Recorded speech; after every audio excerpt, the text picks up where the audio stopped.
Now, this next tale tells how the camel got his big hump. In the beginning of years, when the world was so new and all, and the animals were just beginning to work for man, there was a camel, and he lived in the middle of a howling desert because he did not want to work. And besides, he was a howler himself. So he ate sticks and thorns and tamarisks and milkweed and prickles. He was most excruciating idle. And when anybody spoke to him, he said, "Humph." Just humph, and nothing more. Presently, the horse came to him on Monday morning with a saddle on his back and a bit in his mouth, and said, "Camel, oh camel, come out and trot like the rest of us." "Humph," said the camel, and the horse went away and told the man. Presently the dog came to him with a stick in his mouth and said, "Camel, oh camel, come and fetch and carry like the rest of us." Said the camel, and the dog went away and told the old man. Presently the ox came to him with a yoke on his neck and said, "Camel, oh camel, come and plough like the rest of us." Said the camel, and the ox went away and told the man. And at the end of the day, the man called the horse and the dog and the ox together and said, "303, I'm very sorry for you, with the world so new and all, but that hump thing in the desert can't work, or he would have been here by now. So I am going to leave him alone, and you must work double time to make up for it." That made the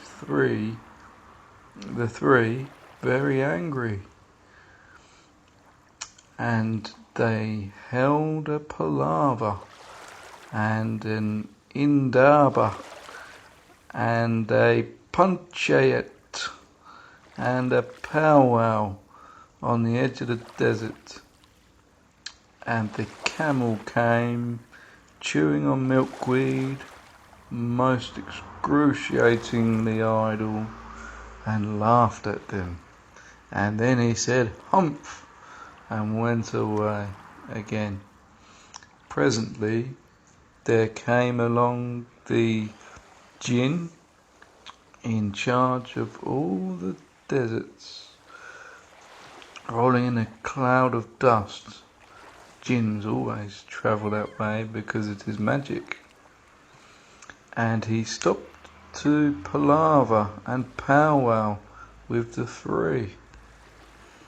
"Jinn of all deserts," said the horse, "is it right for anyone to be idle with the world so new and all?" "Certainly not," said the jinn. "Well," said the horse, "there's a thing in the middle of your howling desert, and he's a howler himself, with a long neck and long legs, and he hasn't done a stroke of work since Monday morning. He won't trot." Woo, said the gin, whistling. That's my camel for all the gold in Arabia. What does he say about it? He says, "Humph," said the dog, "and he won't fetch and carry." Does he say anything else? Only humph, and he won't plough, said the ox. Very good, said the gin. I'll hump him if you will kindly wait a minute. The gin rolled himself up in his dust cloak and took a bearing across the desert, and found the camel most excruciatingly idle, looking at his own reflection in a pool of water.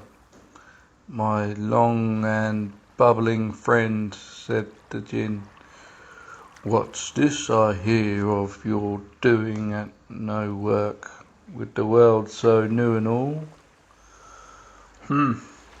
Said the camel, and the gin sat down with his chin in his hand and began to think a great magic, while the camel looked at his own reflection in the pool of water. You've given the 3 extra work since Monday morning, all on your account of your excruciating idleness, said the gin, and he went on thinking magics, and with his chin in his hand. Humph, said the camel. I shouldn't say that again if I were you, said the gin. You might say it was once too often. Bubbles, I want you to work. And the camel said, humph again, and no sooner had he said it than he saw his back that he was so proud of, puffing up into a great big lolloping hump. Do you see that? Said the gin.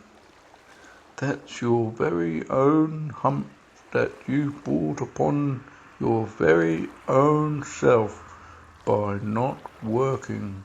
Today is Thursday, and you've done no work since Monday, when the work began. Now you are going to work.